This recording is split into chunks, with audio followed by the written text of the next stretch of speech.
இப்போது புதிய அறிமுகம் ஆச்சி ஹோட்டல் சாம்பார் 50 கிராம் ரூபாய் 20 மட்டுமே. No compromise. உங்க சைடுலயும் எங்க சைடுலயும். It's a GT promise. GT Holidays, South India's #1 travel brand. Yes, வீடு, ஸ்கூல்ஸ், ஹோட்டல்ஸ், ஸ்டோர் ரூம் இங்கெல்லாம் பார்ட்டிஷன் வால் கட்டணும்னாலும் இப்போ பில்டிங் ஓனர்ஸோட first choice Renocon Rapid Wall Panels. உங்களுக்கு அடையாளம் ராஜ் கவுண்டர் சொன்னாதான் தெரியும். நேரில் சந்திக்காதீங்க கூட ராஜ் கவுண்டர்னா தெரியும். என்னோட பெயரை மாண்புமிகு தமிழ்நாடு துணை முதல்வர் வந்து ஒரு 19 முறை சொன்னாருங்கிறது திமுகவுக்கு ஆகாதவரும் நம்மளால சிலர் பிடிக்காம எல்லாருமே பிடிக்காத சிலர் இருப்பாங்கள்ல, அந்த குரூப்புல சேர்ந்து ஒரு பதிவை போகும்போது அவர் மனசை புண்பற்றக்கூடாதுன்னு நான் நினைக்கிறேன். அதாவது ஜாதி வாரி மக்கள் தொகை கணக்கெடுப்பு எடுத்து 5000 பேர் இருந்தால் கவுன்சிலர் கொடுங்க, 10,000 பேர் இருந்தால் சேர்மன் கொடுங்க, ஒரு தொகுதிக்கு ஒரு 30,000 பேர் இருந்தால் ஒரு 40,000 பேர் இருந்தால் எம்எல்ஏ கொடுங்க, ஒரு தொகுதிக்கு 60,000 70,000 பேர் இருந்தால் மாவட்ட செயலர் கொடுங்க, மந்திரி கொடுங்கன்னு சொல்லி கொங்கு மண்டலத்தில் அரசியல் வரலாற்றில் யாருமே அதை பேசலை. அங்கே யாரும் பேசாத அரசியலை நான் தான் முன்னெடுத்துட்டு போகிறேன். கல் தோண்டா மண் தோண்டா காலத்து முன் தோண்டி மூத்த குடினா நீங்கள் வரலாற்றில் இன்றைக்கி கன்னிமாரா லைப்ரரி போய் எடுத்திங்கன்னா முதல் குடி வேட்டூர் சமுதாயம் தான். வேட்டூர் கவுண்டருங்கிற அந்த கவுண்டர் பட்டம் 8ஆம் நூற்றாண்டில் கிடைக்கப்பட்ட பட்டம். அது வரைக்கும் வேட்டுவர் தான். நீங்களும் ஒரு வேட்டுவர் தான். நீங்கள் ஹிஸ்ட்ரி போய் எடுத்து பார்த்தீங்கன்னா தெரியும். முருகனுக்கு பெண் கொடுத்துருக்கும்போல வள்ளி வேட்டூர் கவுண்டர் சமுதாயத்தை சார்ந்தவர். அது சரிங்களா? தென்பொதின்னு சொல்லக்கூடிய அந்த பகுதி நம்பிராஜர் தான் அந்த தென்பொதியை ஆட்சி செஞ்சார். அவரோட பெண் வள்ளி வேட்டூர் கவுண்டர் சமுதாயத்தை சார்ந்தவர். திமுகவை பொறுத்தவரையில கொங்கு பகுதியில வீக்கா இருக்குன்னு சொல்றாங்க. அதனாலதான் உங்களை போன்றவர்கள் எல்லாம் வந்து அரவணைத்துக் கொள்ளக்கூடிய இடத்துல வந்துட்டாங்க திமுக. அதனாலதான் நீங்கெல்லாம் இப்ப உருவாயிருக்கீங்க. அதாவது உங்களை போலன்னு சொன்னா நாங்க என்ன கிள்ளுக்கறியா தம்பி? சொல்லுங்க மாதேசன்னா சொல்லுங்க, நாங்க என்ன கிள்ளுக்கறியா? கொங்கு மண்டலத்தில் தான் சார் 60% டேக்ஸ் கட்டுறோம். 8 மாவட்டம், மீதி 30 மாவட்டம் தாண்டில டேக்ஸ் கட்டுறது எல்லாம் ஓகே. தமிழ்நாட்டில் என்ன குறைச்சல்? கொங்கு மண்டலத்தை மட்டும் பிரித்து என்ன இருப்பது? தமிழர்லாம் நாம எல்லாம் ஒன்றா இருக்கிறதா எங்களுக்கு பிடிக்குது. புதிய திராவிட கழகம் கொங்கு மண்டலத்தை பிரிக்கிறதுல விருப்பம் இல்லை. பக்கம் பெரிய இளைஞர்கள் கூட்டம் வரட்டும், அலையா போதே பாத்தீங்களா? வரட்டும். உங்க பக்கம்லாம் படை திரண்டு போறாங்களே. ஈரோட்ல கூட்டம் போட்டார்ல, பாத்தீங்களா? அந்த கூட்டத்தை எல்லாம் உங்க சொந்த பந்தம் தானே சார் போறாங்க. எங்க சொந்த பந்தமெல்லாம் யாரும் போல. அதில் 19 ஒரு ஏடி அடிச்சிட வேண்டாம். அதாவது அதுக்கான வளர்ச்சிகள் இல்லை. அங்கே வரவங்கள பாதி பேர்த்துக்கு ஓட்டு இல்லை. இதுதான் உண்மையான நிலவரம். இந்த கரூர் சம்பவம்ன்றது ஒரு சூழ்ச்சின்றார். நேத்துக்கு கூட திரு ஆதவர்ஜனா இதை அப்படியே பேசுறாரு. இது ஒரு சூழ்ச்சி, திமுக செய்த சூழ்ச்சி, விஜயை வந்து எங்கேயும் பிரச்சாரம் பண்ண விடாமல் செய்த சூழ்ச்சி. அதுவும் குறிப்பா திரு செந்தில் பாலாஜி மேலே இந்த அலிகேஷன் வைக்கிறாங்க. செந்தில் பாலாஜி சேர்ந்து செஞ்சது தவறு, அவர் செஞ்ச சூழ்ச்சி அப்படின்னா அதை பட்டியலிட்டு போட்டு டெல்லியில் சொல்லுவார்ல. டெல்லியில் இப்போ விசாரணை நடந்துட்டு இருக்கல, அப்போ சொன்னதுக்கப்புறம் விசாரிச்சு ஒரு தீர்ப்பு வருமோல, அதுக்கப்புறம் அதுக்கு பேசும்.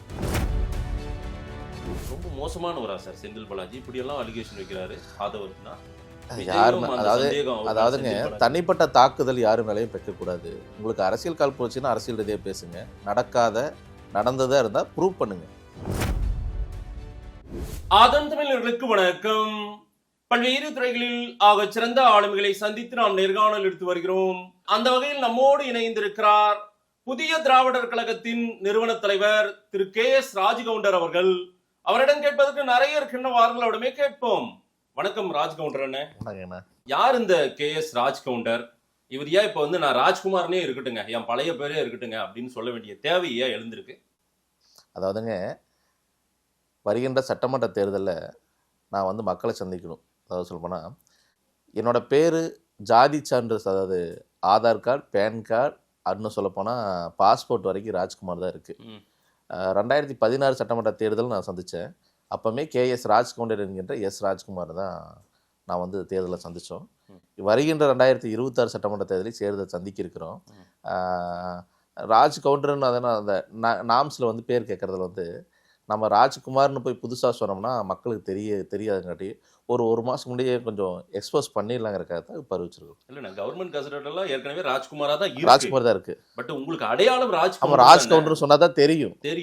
ஆனாலும் இப்ப நீங்க தேர்தலை சந்திக்கிறீங்கனாலும் 26ல நீங்க ராஜ்கவுண்டர்னு சொல்லி தான் அங்க போய் பிரச்சாரம் பண்ணி ஆக வேண்டிய தேவை இருக்குல்ல? அப்படிதானே இருக்கு. அப்படி கொண்டு போய் நிறுவிட்டீங்க நீங்க. இல்ல, அப்படித்தான் எல்லாத்துக்குமே தெரியும். என்னை சந்திக்காதவை, என் பேரை அதாவது சொல்லணும்னா நேரில் சந்திக்காதவங்க கூட ராஜ்கவுண்டர்னா தெரியும்.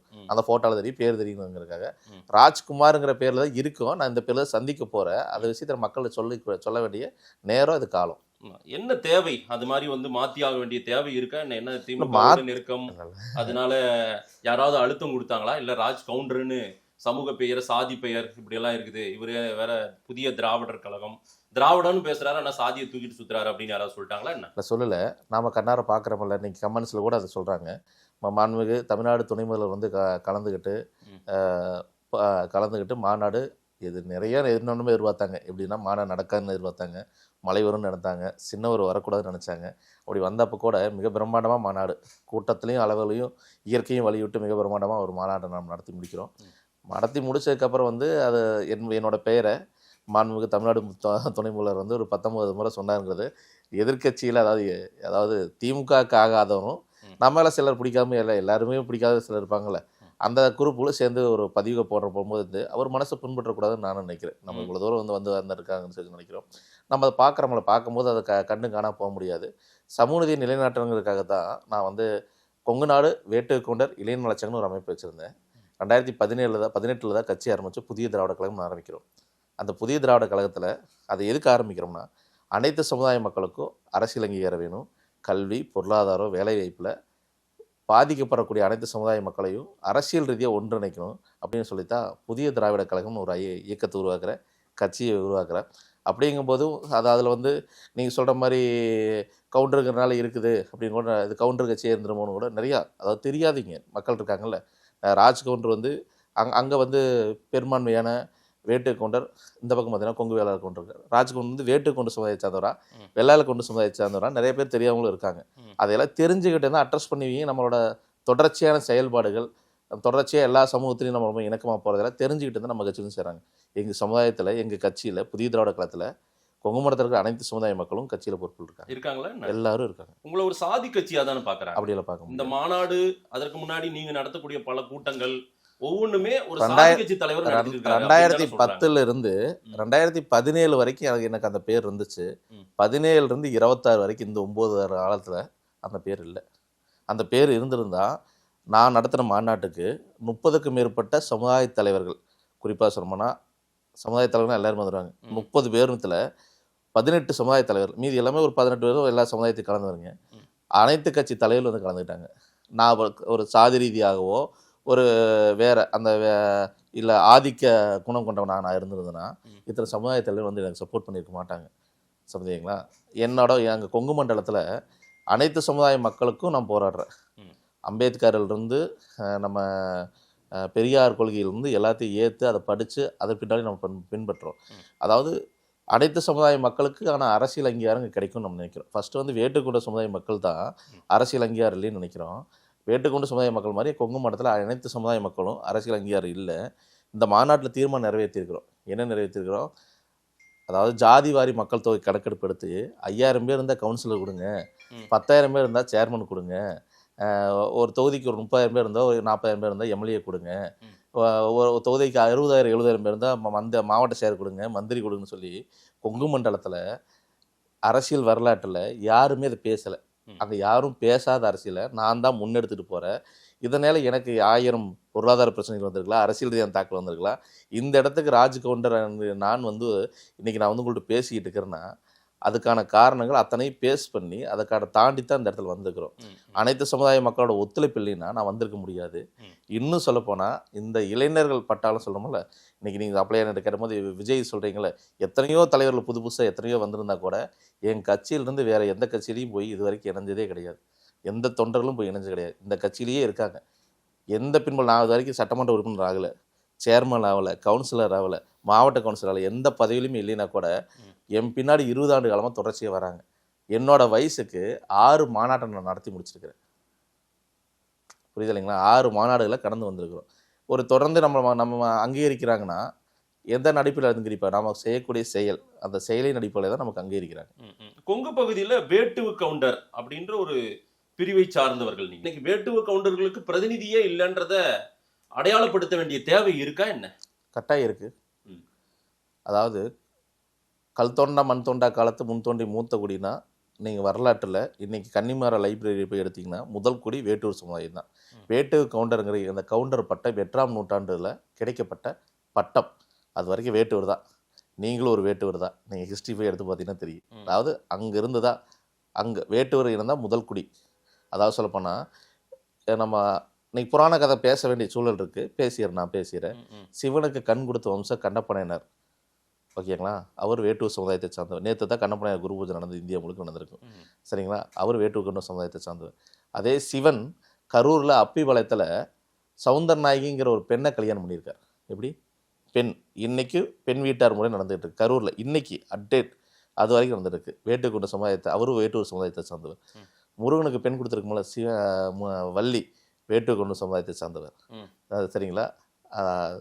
தென்பொதின்னு சொல்லக்கூடிய அந்த பகுதி நம்பிராஜர் தான் அந்த தென்பொதியை ஆட்சி செஞ்சார். அவரோட பெண் வள்ளி வேட்டுக்கொண்ட சமுதாயத்தை சார்ந்தவர்.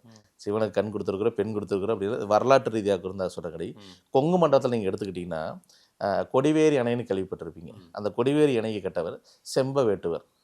இன்னும் கல்வெட்டு இருக்குது. அது அரசாங்கத்தால் அரசு ஆவண காப்பத்தில் பாதுகாப்பட்டு வந்துட்டுருக்கு. அவரும் வேட்டுக்கொண்ட சமுதாயத்தை சார்ந்தவர். பக்கத்து மாவட்டம் போனீங்கன்னா நாமக்கல் மாவட்டம். அல்லாலை இளைஞருக்கு அரசியல் அப்போ தான் போன மாண்புமிகு தமிழ்நாடு துணை முதல்வர் மூலமாக 2வது ஆண்டு விழாவை தொட்டிருக்கு. 1975 அந்த மன்னர் வந்து அல்லாலை இளைஞர் சொல்லி நாமக்கல் சேற்றபலத்தில் அணைக்கணும்னு. அது அப்படியே பக்கத்துலேயே நாமக்கல்லிருந்து கொல்லிமலை போனீங்கன்னா கொல்லிமலையை ஆட்சி செஞ்ச 1ஆம் நூற்றாண்டு மாமன்னர் வள்ளல் வல்விலோரி 1975 கொங்கு மண்டலத்தில் எந்த அரசருக்குமே அப்போ சிலை கிடையாது. 1975 முத்தமிழில் இருந்த டாக்டர் கலைஞர் அவரோட பொற்கரங்களாக வந்து திறப்புலா செஞ்சார். 2 நாட்கள் அரசுகளாக கொண்டாடக்கூடிய சமுதாயம் வேட்டுக்கொண்ட சமுதாயம். அந்த சமுதாயத்தோட வள்ளல் வல்விலோரிக்கு அவரே தன்னோட பொற்கரங்களை திறப்புலா செஞ்சு அவ்வளோ வரலாறுகள் நமக்கு இருந்துச்சு. இருந்த போதிலும் சட்டமன்றத்தில் நாடாளுமன்றத்தில் வேட்டுக்கொண்ட சமுதாயத்தில் 20 ஆண்டுகளுக்கு முன்னாடி வேட்டுக்கொண்ட சமுதாயத்தை சார்ந்தவர்கள் இந்த திராவிட கட்சியில் மாவட்ட கலைச்செயலாக இருந்திருக்காங்க, சட்டமன்ற உறுப்பினராக இருந்திருக்காங்க, நாடாளுமன்ற உறுப்பினராக இருந்திருக்காங்க, வாரிய தலைவராக இருந்திருக்காங்க. அதாவது ஒரே தொகுதி தான் மாற்றி மாற்றி மாற்றி மாற்றி இங்கே சென்னையில் வேணால் சைதியார் வேணால் நின்று ஜெயிச்சார். அதை தாண்டி அந்த பகுதியில் வந்து பார்த்திங்கன்னா கொங்கு மண்டலத்தில் பவானி சாகர் சட்டமன்ற தொகுதியில் தான் 2 திமுக கொடுத்தாலும் சரி அதிமுக 2 பேருக்கு மாற்றி மாற்றி கொடுத்துருந்தாங்க. வேறு தொகுதி கொடுக்கல. அது வந்து தனி தொகுதியாக மாற்றப்பட்டதுக்கப்புறம் வேட்டுக்கொண்ட சமுதாயத்துக்கு அரசியல் அங்கீகாரம் இல்லை. இதெல்லாம் இல்லைனுக்கு அப்புறம் தான் நாம கட்சி ஆரம்பிச்சு, சங்கம் ஆரம்பிச்சு, கட்சி ஆரம்பிச்சு தொடர்ந்து பணியாற்றிட்டு வரோம். பெரும்பாலும் கொங்கு வேளாள கவுண்டர், வேட்டுவ கவுண்டர் எல்லாருமே ஒருதாய் மக்களா அப்படிதான் ஒன்னாதான் நம்ம அங்க இருக்கோம். அதில் என்ன மாற்று கருத்து இல்லையே. அதுன்னு இருக்கு.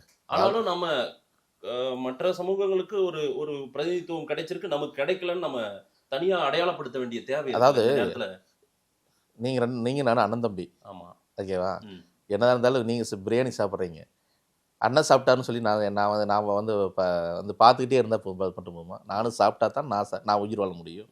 வெள்ளாள கவுண்டர் நாங்களும் அண்ணன் தம்பியை பழகினா கூட வேட்டை கவுண்டர்கள் ஒரு தனிப்பட்ட சமுதாயம். அந்த சமுதாயத்துக்கான அரசியல் அங்கீகாரம் வேணும்னு சொல்கிறேன். இதுக்கு முன்னாடி உங்கள்ட்ட சொன்னல 5000 ஓட்டு இருந்தால் நீங்கள் ஒரு கவுன்சிலர் கொடுங்க, ஒரு சேர்மன் கொடுங்க. 10,000 ஓட்டு இருந்தால் சேர்மன் கொடுங்க. 30,000 ஓட்டு இருந்தால் சட்டமன்றத்தில் கொடுங்க. 50,000 ஓட்டு, 60,000 ஓட்டு, 70,000 ஓட்டு இருந்தால் மாவட்ட செயலர் கொடுங்க, மந்திரி கொடுங்க. நான் தான் கேட்குறேன். அப்படிங்கும்போது நான் தான் வேட்டுக்கொண்ட சமுதாயத்துக்கான அரசியல் அங்கீகாரத்தை நீங்கள் தரணும், அரசாங்கத்தை வலியுறுத்தி சொல்கிறத நான் தான் சொல்லிட்டு இருக்கிறேன். இப்படி 2 சமூகம் ஒன்றா இருக்கும், அண்ணன் தம்பியாக இருக்க, மாமச்சனா பழகினா மட்டும் பத்தாது. எங்களுக்கான அரசியல் அங்கீகாரம் எனக்கு வேணும்னு சொல்லி சொல்கிறேன். அவங்க அதிகமாக இருக்கிற தொகுதியில் அவங்களுக்கு கொடுங்க, நாங்கள் அதிகமாக இருக்கிற தொகுதியில் எங்களுக்கு கொடுங்க நான் சொல்கிறேன்.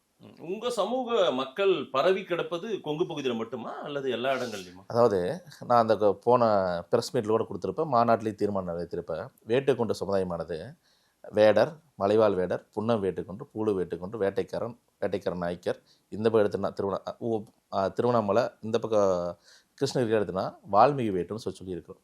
அதாவது நாங்கள் வந்து 38 மாவட்டத்துலையுமே இருக்கிறோம். அதிகமாக பரவலாக இருக்கக்கூடிய மாவட்டங்கள் கொங்கு மண்டலங்கள் ஈரோடு, கரூர், கோயம்புத்தூர், நாமக்கல், திருப்பூர், இந்த மாதிரியில் அதிகப்படியாக இருக்கிறோம். அதே போல் இந்த பக்கம் தென்மண்டலங்கள் எடுத்துக்கிட்டோன்னா திருவண்ணாமலை, காஞ்சிபுரம், செங்கல்பட்டு, விழுப்புரம், இந்த பகுதிகளில் வந்து வேட்டைக்காரர்.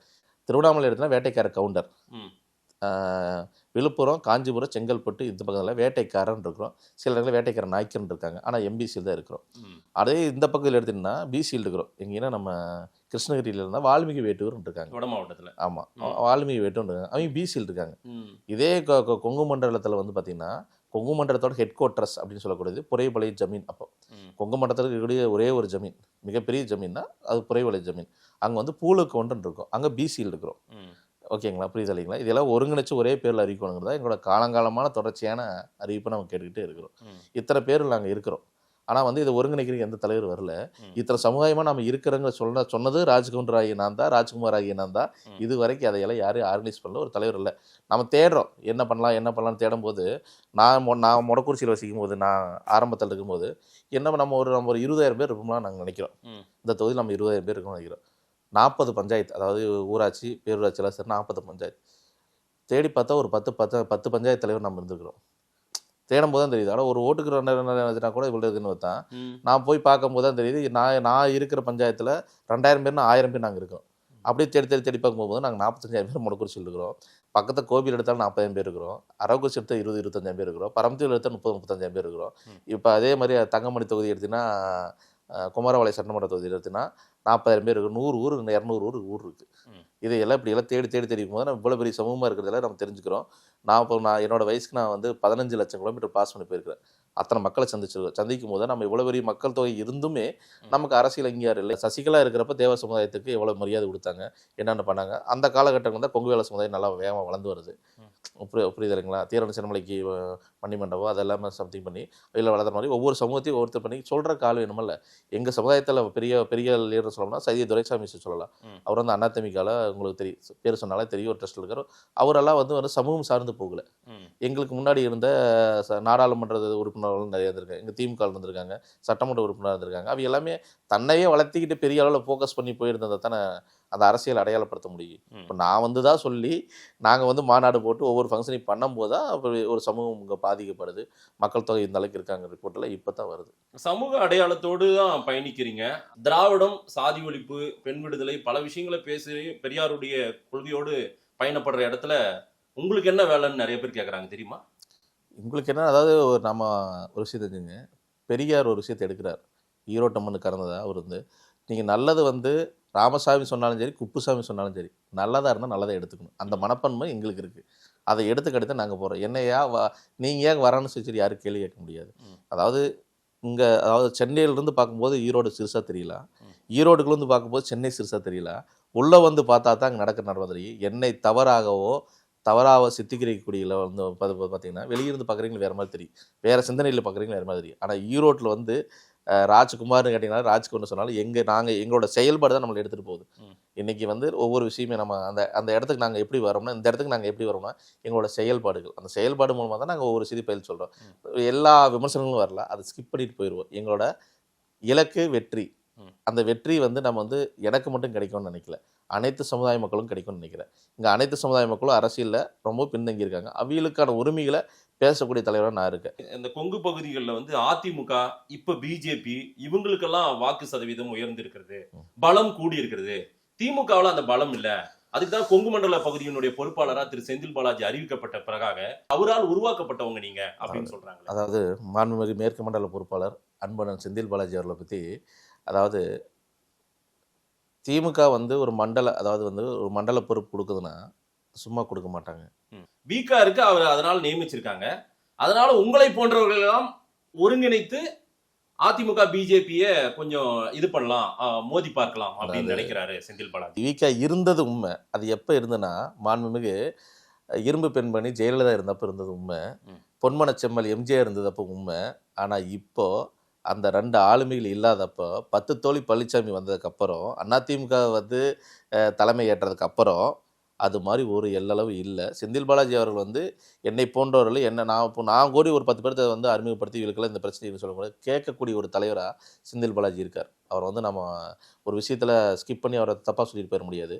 கேட்கக்கூடிய ஒரு விஷயங்களை போய் சொன்னால் அதில் உண்மை இருக்கா, இருந்ததுன்னா உங்களை சந்திப்பார். அவர் வந்து எவ்வளோ பெரிய, அது சின்னதாக பெருசாங்கிறதால இல்லை, நீங்கள் சொல்கிற மாதிரி ஓட்டு கணக்காக கூட பார்க்கலாம். ஆனால் அது வந்து திமுக வலிமை தானே சேர்க்குது. ஒரு 10 ஓட்டு வரதுனா அது நல்லதானே. அது செந்தில் பாலாஜி என்ன முழு கவனத்தோடு செயல்படுறாங்க அடுத்து அவருக்கு அந்த அங்கீகாரத்தை திமுக கொடுத்துருக்குது. அதாவது எங்களையெல்லாம் உருவாக்கணும்னு கிடையாது, எங்களுக்கு அந்த கெப்பாசிட்டி இருந்தால் அந்த இடத்துல கொண்டாடுறாரு. ஓகேவா? நான் ஒரு விஷயத்த சொல்கிறேன். நான் நாடார் சமுதாயத்துக்கு குணாளனுக்கு வந்து ஒரு சிலை வைக்கணும்னு சொல்லி சொல்கிறாரு. அப்படிங்கும்போது அந்த பகுதியில் வந்து இது வரைக்கும் முன்னாடி திமுகலையும் அதிமுகலையும் இந்த சமூகத்தை வந்து யாரும் எக்ஸ்போஸ் பண்ணாதப்போ இந்த ஓட்டெல்லாம் வெறும் 1000-2000 ஓட்டு தான் இருக்குன்னு சொல்லும்போது, இல்லை இந்த தொகுதியில் ஒரு 10,000 பேர் இருக்காங்க, இந்த தொகுதியில் ஒரு 5,000 பேர் இருக்காங்க, இந்த தொகுதியில் 30,000 பேர் இருக்குன்னு ஏதோ ஒரு சமூகத்தை நான் அடையாளப்படுத்தணும்னா அதை கண்ணு கொடுத்து கேட்குறாங்க. கேட்கக்கூடிய ஒரு தலைவராக இன்றைக்கி கொங்கு மண்டலத்தில் இதுக்கு முன்னாடி இருந்தவங்களை பற்றி பேசலை. இப்போ வந்து அதில் எல்லளவும் கொஞ்சம் கூட பிசுறு இல்லாமல் அதை உன்னிப்பாக சரி தவறுங்கிறத வந்து பகுத்தறிவோடு பார்த்து அதுக்கான அங்கீகாரத்தை செந்தில் பாலாஜி கொடுக்குறாரு. அதனால தான் செந்தில் பாலாஜி பழுத்த மரத்து மேலே கல்லுப்படும் போது அது மாதிரி நீங்களே சொல்கிறீங்க. இல்லை சார், திரு எடப்பாடி பழனிசாமி செய்யாத ஒன்றை திரு தங்கமணியோ வேலுமணியோ போன்றவர்கள்லாம் அந்த பகுதியில், திரு அண்ணாமலை பிஜேபியில் அவங்கெல்லாம் அந்த அந்த அடையாளமும் அந்த ஒரு தலைவர்கள் அந்த பகுதிகளில் பெரிய பரிச்சயமான அவர்களெல்லாம் செய்யாததை திரு செந்தில் பாலாஜி செய்து விட்டாரா என்ன? அங்கே திமுக செஞ்சதங்காட்டி தானே நாடாளுமன்ற தேர்தலில் வந்து மிகப்பெரிய ஒரு தோல்வி இன்னைக்கு அதிமுக செஞ்சிருக்கு. நீங்கள் சொல்கிற வேலுமணி வந்து ஒரு சொந்த பஞ்சாயத்தில் கூட ஜெயிக்க முடியல. சொல்லுங்கள், அந்த ஊரில் மேயர் எடுக்க முடியல. வருகின்ற சட்டமன்ற தேர்தலில் செந்தில் பாலாஜி ஜெனரல் வந்து நீங்கள் இதை வந்து மிகைப்படுத்தி சொல்கிறான்னு நீங்கள் நினச்சிக்கலாம், எப்படி வேணால் நீங்கள் நினச்சிக்கலாம். 234 தொகுதியில் திமுக வந்து கொங்கு மண்டலத்தில் அதிகப்படியான வாக்குகள் வித்தியாசத்தில் வெற்றி பெறுக்குன்னு நான் சொல்கிறேன். நீங்கள் வந்து ரிவைன் பண்ணி போய் போடுவீங்க. எப்போ போடுவீங்கன்னா சட்டமன்ற தேர்தல் ரிசல்ட் வந்ததுக்கப்புறம் நீங்கள் இதை வேணால் பாருங்கள். கொங்கு பகுதியில் அதிகமான வாக்கு வாங்குவாங்க. அந்த அளவுக்கு இன்னைக்கு திமுக அந்த பகுதியில் வேலை செஞ்சுக்கிட்டு இருக்கு. திமுகவை பொறுத்தவரையில கொங்கு பகுதியில் வீக்கா இருக்குன்னு சொல்றாங்க. அதனாலதான் உங்களை போன்றவர்கள் எல்லாம் வந்து அரவணைத்துக் கொள்ளக்கூடிய இடத்துல வந்துட்டாங்க திமுக. அதனாலதான் நீங்கெல்லாம் இப்போ உருவாயிருக்கீங்க. அதாவது உங்களை போல சொன்னா நாங்க என்ன கிள்ளுக்கறியா தம்பி? சொல்லுங்க மாதேசன்னா, சொல்லுங்க, நாங்கள் என்ன கிள்ளுக்கறியா? நாங்கள் வந்து அந்த பகுதியில் ஆதிக்கமாக இருக்காங்க, மக்கள் தொகையில் இருக்கோம். அதையெல்லாம் அனலைஸ் பண்ணி தான் அவங்க கொடுக்குறாங்க. எங்களை போடுறோன்னா நாங்கள் வந்து எங்களை மாதிரி நிறைய பேர் பாதிக்கப்படுறாங்க. அதெல்லாம் எடுத்து சொல்கிறக்கு ஆட்கள் இல்லை. இப்போ தான் நிறைய சங்கங்களாவோ கட்சிகளாவோ உருவாகிட்டு வராங்க. இப்போ நான் என்னை பார்த்தே நிறைய பேர் உருவாக்குறான்னு சொல்லுங்க. அதாவது அதுக்கான தேவை இருக்கா? அந்த பகுதியில் நான் இப்போ வந்து நீங்கள் சொல்கிற மாதிரி இந்த நேரத்தில் சொல்ல வேண்டியது, எங்கள் மொடக்குறிச்சி தொகுதி 2022 ஓட்டில் தோத்துச்சு, 200 ஓட்டில் தோற்றுருக்குது. பக்கத்தில் இருக்கிற பரமத்தி வேலூர் 1500 ஓட்டில் தோற்றுருக்கு. எப்படி 1000 ஓட்டு 2000 ஓட்டில் தோற்றுருக்கு. திருச்செங்கோடு 2000 ஓட்டு தான் வந்து நம்ம ஈஸ்வரன் அவர்கள் ஜெயிச்சிருக்காங்க. பக்கத்தில் இருக்கிற அந்தியூர் சட்டமன்ற தொகுதியில் 2000 ஓட்டில் தான் வெற்றிவேலு தொகுதி போகுது. இது மாதிரி கொங்கு மண்டலத்தில் 10 தொகுதி இருக்குது. கொங்கு மண்டலத்தில் தமிழ்நாட்டில் 59 தொகுதி வெறும் 5000 ஓட்டு 10,000 ஓட்டில் தான் தோற்றுருக்குது. இந்த 5000 ஓட்டு 10,000 ஓட்டு வேணுங்கிறத திமுக கவனம் செலுத்துறதுல உங்களுக்கு என்ன பிரச்சனை? உங்க மாநாட்டுக்கு திரு உதயநிதி ஸ்டாலின் வந்தாருல்ல, நீங்க ரொம்ப எமோஷனல் ஆயிட்டீங்க, ரொம்ப வருத்தப்பட்டு கண்ணீர் எல்லாம் விட்டீங்கன்னு நினைக்கிறேன் அந்த மேடையில. ஏன் அந்த அளவுக்கு எக்ஸ்ட்ரீமா போனீங்க? அதாவது தொடர்ச்சியான, அதாவது சொல்ல போனால் அந்த பகுதியில் பெருமளவில் மழை பெஞ்சிட்டு இருந்துச்சு. அந்த அன்னைக்கு இறைவனோட அருளால் தான் அந்த அன்னைக்கு மொடக்குறிச்சியில் மட்டும் மழை இல்லை. எப்படி மொடக்குறிச்சியில் மட்டும் மழை இல்லை, அந்த பகுதியில் அதாவது எலுமாத்தூரில் மட்டும் மழை இல்லை, சுற்றி மழை பெய்யுது. அந்த இடத்துல ரொம்ப அதிகப்படியான எப்படி சொல்கிறது, நல்ல முகூர்த்த நாள். எல்லாரும் கல்யாணம் காட்சி எல்லாம் விட்டுட்டு கூட வந்திருக்காங்க. இதையெல்லாம் சின்ன விஷயம். இதெல்லாம் எங்கள் மக்களுக்காக உரிமை வேணும்னு வராங்க. மாண்புமிகு தமிழ்நாடு துணை முதல்வர்கள் வந்து இது வரைக்கும் எந்த கட்சி மீட்டிங்லையும் சிறைப்படைப்பாளராக போய் கலந்துக்கல. அவர் அரசியல் வரலாற்றில் அவங்க கட்சியை தவிர்த்து அப்படி ஒரு வரும்போது கூட அங்கே அதிகப்படியாக ஒரு டெப்டி சிஎம் வராருன்னா அதுக்கான முன்னேற்பாடுகள் மிக பிரமாண்டமாக இருக்கும். உங்களுக்கு தெரியும், ரோடு கிளீனாக, அந்த தூய்மையாளர் வேலை செய்வாங்க, அத்தனை பிரச்சனைகள் இருக்கும். ஆனால் அங்கே வந்து அந்த பகுதியில் ரோடு கிராஸ் பண்ணுற இடத்துல ஒரு பைப்பு டேமேஜ், ஒரு 200 அடி பைப் போட்டதுலேருந்து அவர் வரக்கான சிம்டம்ஸே அங்கே எதுவுமே இல்லை. வரமாட்டார் ஒரு காட்டு தீயாக பரவுது. அந்த செய்தி பரப்பப்படுகிறது. அப்படி பரப்பி கூட அவரே சொல்லியிருப்பார், 4 ஃப்ளைட் 5 ஃப்ளைட்டுக்கு டிக்கெட் புக் பண்ணி இங்கே சென்னையில் மழை, எப்படி சென்னையில் மழை, கொங்கு மண்டலத்துலேயும் பரவலாக மழை பெய்யுதுன்னு சொல்கிறாங்க. அப்புறம் வந்து மாநாடு வந்து ஒரு பிரம்மாண்டமாக இருக்கணும், மக்கள் அதிகமாக வரமாட்டாங்க அப்படிங்கிற ஒரு செய்தி எல்லாமே அப்படியே பரவலாக ஒரு செய்தி எதிராக சொல்கிறாங்க. அப்படி போகுதுன்னு வைங்க. அதையெல்லாம் கடந்து இந்த மாநாட்டை அங்கீகரிக்கும் மக்கள் வந்திருக்காங்க. மாண்புமிகு தமிழ்நாடு துணை முதல்வர் வந்திருக்காங்க. 100%ல் 200% மாநாடு சக்ஸஸ்ஃபுல். அவையெல்லாம் சந்திக்கும் போது எத்தனையோ நல்லது கட்ட இருந்தால் கூட இது வரைக்கும் நான் 6 மாநாட்டுக்குமே 100 ரூபா யாருக்கு பணம் கொடுத்தோ, வண்டிக்கு எடுத்து கொடுத்தோ, பிரியாணி போட்டோம் கொடுத்தோ எந்த மாநாட்டுக்கு நான் போகிறதில்ல. 2 மணி நேரம் 4 மணி நேரம் அந்த அன்றைக்கி மழையே வந்தாலும் இடியே விழுந்திருந்தாலும் அந்த மக்கள் ஒரு ஆள் கூட வெளியே போயிருக்க மாட்டாங்க. கிரவுண்டுக்குள்ளே வந்த அத்தனை பேருமே, பல்லாயிரக்கணக்கான அத்தனை பேருமே ஒருத்தர் கூட வெளியே போகலை. இந்த மாநாட்டை சிறப்பிச்சே தீரணும்னு சொல்லி அண்ணன் மாண்புமிகு துணை முதல்வர் வந்து கலந்துக்கிட்டு வந்து எனக்கு உண்மையிலுமே ஆனந்த கண்ணீர் வர வச்சுது. நான் எந்த இடத்துல பேப்பர் பார்த்தோ ஸ்கிரிப்ட் பார்த்தோ இது வரைக்கும் நீங்கள் பார்த்துருப்பீங்க, எந்த இதுலேயும் பேசியிருக்க மாட்டேன். உள்ளத்தில் என்ன இருக்குதோ அதை வெளிப்படுத்தியிருப்பேன். அந்த சூழல் அவர் வந்து கலந்துக்கிட்ட வந்து எங்களுக்கு மிகப்பெரிய ஒரு ஆனந்த கண்ணீரை வர வச்சது, மக்களும் வந்து கலந்துக்கிட்ட ஆனந்த கண்ணீர் வர வச்சு. அதுதான் ஃபேக்ட். உங்க பகுதியில பிஜேபியும் இப்ப வளர்ந்துருக்கு தெரியுங்களா? அப்படிங்களா? ஆமா, பிஜேபி பெரிய அளவுக்கு அதை டார்கெட் பண்றாங்க. அதுவும் கொங்கு நாடுன்னு தனியா பிரிக்கணும் அப்படின்ற ஒரு பேசு பொருள் எல்லாம் கூட சில ஆண்டுகளுக்கு முன்னாடி விதைச்சாங்க. அது ஒரு திட்டமும் இருக்குன்றாங்க ஃபியூச்சர்ல. பிஜேபி வளர்ச்சி அந்த பகுதியில் அதிகமா இருக்கு. ஆனால் பிஜேபியோட வளர்ச்சி இல்லைன்னா அதிமுகவோட வளர்ச்சி முழுசாக சாப்பிட்டு பிஜேபி வளர்ந்துட்டு இருக்காங்க. இதுதான் உண்மை. இன்றைக்கி எனக்கு வந்த தகவல் 40 தொகுதி திமுக அதாவது பிஜேபி கேட்குறதாகவும், பிஜேபி வந்து இப்போ ஈரோட்டில் 2 தொகுதி எது அதிமுக வளமாக இருக்குதோ அந்த தொகுதியெல்லாம் வாங்கிக்கிட்டு 40 தொகுதி வாங்கி எதிர்க்கட்சி தலைவராக அதாவது நம்ம எடப்பாடி வந்துடக்கூடாது, பிஜேபி தான் வரணுங்கிற ஒரு சித்தாந்த ரீதியே பிஜேபி வேலை செஞ்சுட்டு இருக்குது. அதுக்கு அதிமுக இன்னைக்கு வழிவேலை செஞ்சுட்டு இருக்குது. வளைஞ்சு எங்கள் மொடக்குறிச்சி தொகுதியில் பிஜேபி நின்னப்போ ஐயா எங்கள் சமுதாயத்தை சார்ந்த வேட்டுக்குண்ட சமுதாயத்தை சார்ந்த ஒருத்தர் நிற்கிறார். அப்போ தான் 8000 சில்லற ஓட்டு வாங்குறாங்க. எப்படி மாவட்ட சேர கூட அவ்வளோ ஓட்டு இல்லை, 9000 ஓட்டு வாங்குறாங்க பிஜேபி. இது 2011 பிஜேபி தனியாக நிற்கிறப்பவே 9000 வாக்கு வந்து அந்த கட்சிக்குழுது. அதுக்கப்புறம் 9000 ஓட்டு. அதுக்கப்புறம் 2 எலெக்ஷன் சந்திக்கிறப்ப கூட அவர் வாக்கு வாங்கலை. தீர சின்னமலை வாரிசுன்னு ஒருத்தர் நிறுத்தி கூட அவர் 4000 ஓட்டு தான் வாங்குறாரு. ரைட்டுங்களா? இதுதான் அங்கே சூழல். பிஜேபி வளரல. இன்னைக்கு போய் பிஜேபி நின்றுச்சுன்னா கொங்கு மண்டலத்தை சொல்கிறேன், தமிழ்நாடு முழு சொல்ல எந்த தொகுதியில் 5000 ஓட்டுக்கு மேலே போகிறதுக்கு வாய்ப்பு இல்லை. மொத்த ஓட்டு நீங்கள் கேள்விப்பட்டிருப்பீங்க, கோயம்புத்தூர் தான் கிடச்சிது. சரிங்களா? இதுக்கு மேலே விளக்கம் கொடுக்க தேவையில்லை. கொங்கு பகுதி கொங்கு நாடை தனி ஒரு மாநிலமாக கூட உருவாக்கணுன்ற திட்டமெல்லாம் இருக்குன்னு சொல்கிறாங்க. உருவாக்குனாலும் அது திமுக தான் சாதகமாக அமையும். இல்லை அப்படி ஒன்று தேவைன்னு நினைக்கிறீங்க? தேவையில்லை, ஒரு புதிய தேவையில்லை. எதுக்கு ஆரம்பிக்கணும்? தமிழ்நாடு நல்லா தான் இருக்குது. தமிழ்நாட்டில் என்ன குறை கண்டுட்டாங்க கொங்கு மண்டலம் தனியாக பிரிக்கிறது? உங்கள் பகுதி மக்கள் அப்படி இங்கேருந்து தான் நம்முடைய பெரிய அளவுக்கு பொருளாதார வளங்கள், நம்முடைய உழைப்பு. கொங்கு மண்டலத்தில் தான் சார் 60% டேக்ஸ் கட்டுறோம். 8 மாவட்டம், மீதி 30 மாவட்டம் தாண்டியில் டேக்ஸ் கட்டுறது எல்லாம் ஓகே. தமிழ்நாட்டில் என்ன குறைச்சல்? கொங்கு மண்டலத்தை மட்டும் பிரித்து என்ன இருப்போது? இப்போ பாண்டிச்சேரி பிரித்து என்ன இருப்போது? புரிதலையா? இதோடு தமிழர்லாம் நாம எல்லாம் ஒன்றா இருக்கிறதா எங்களுக்கு பிடிக்குது. புதிய திராவிட கழகம் கொங்கு மண்டலத்தை பிரிக்கிறதுல விருப்பம் இல்லை. இப்படியெல்லாம் பண்ணியாவது பிஜேபி வளர்த்திடலாமா அப்படின்னு சொல்லி இவங்க பக்கத்து கட்டடக்காரர் முயற்சி பண்ணுறாங்க. அதுக்கு எந்த காலத்துலையும் வாய்ப்பு இல்லை. ஒரு செங்கலை கூட நட முடியாது பிஜேபினால. இந்த 2026 தேர்தலுக்கு நீங்கள் திமுகவோடு பயணிப்பதாகவே அறிவிச்சிட்டீங்க. சில கோரிக்கைகள், தீர்மானங்கள் எல்லாம் போட்டிருக்கீங்க. அது என்னன்றதை நம்ம அடுத்து பார்ப்போம்.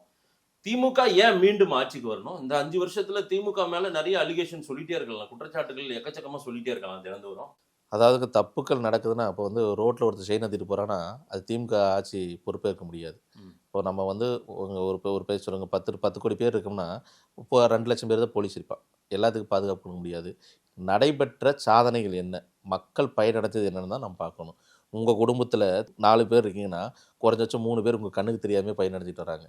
திமுகவால் தான் நன்மைகள் நிறைய நடந்திருக்குது.